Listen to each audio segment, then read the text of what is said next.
하나님의 말씀이 영혼의 양식이라면 기도는 영혼의 호흡입니다. 하루의 시작을 말씀과 기도로 연다면 우리의 영혼은 날로 건강해질 것입니다.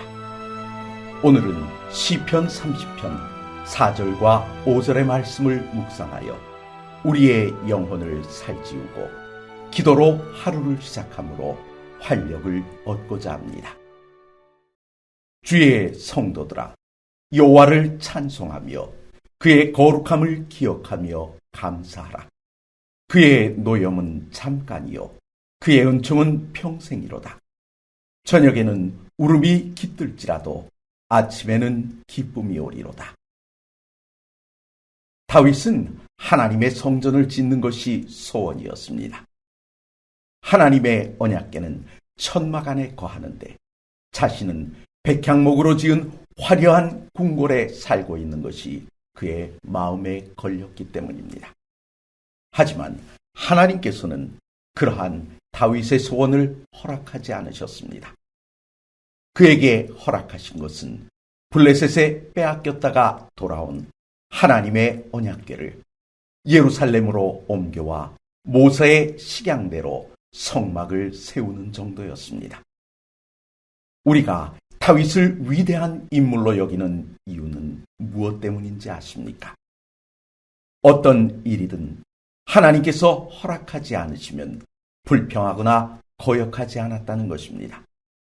오히려 자기에게 허락하신 것에 만족하고 감사할 줄 알았다는 것입니다. 오늘의 본문은 다윗이 비록 천막으로 지어진 성소일지라도 그 성소가 지어졌을 때 기쁨으로 올렸던 찬송입니다. 고대 중국의 황제들은 최초로 중원을 통일한 진시황을 담고자 했습니다. 아니, 그를 뛰어넘기를 소원했습니다.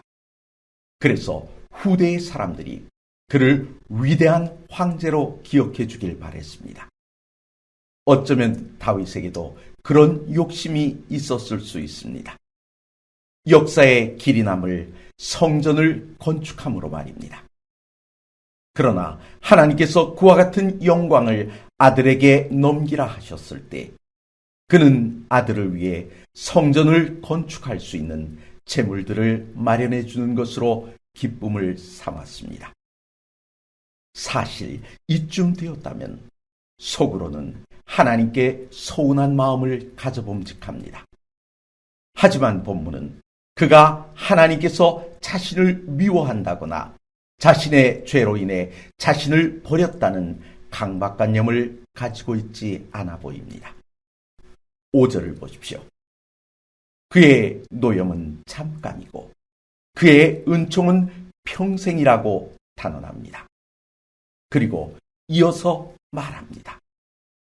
저녁에는 울음이 깃들지라도 아침에는 기쁨이 오리라고 말입니다.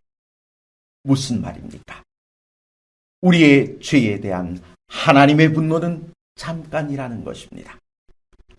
왜냐하면 하나님의 은총이, 그의 자비하심이 우리의 통회함을 보고 분노를 즉시 돌이키시기 때문입니다. 그러니 우리의 울음이 아침이 되고 나면 기쁨으로 바뀔 것이라 말한 것입니다. 다윗은 4절에서 힘주어 말합니다. 주의 성도들아, 여호와를 찬송하며 그의 거룩함을 기억하며 감사하라고 말입니다.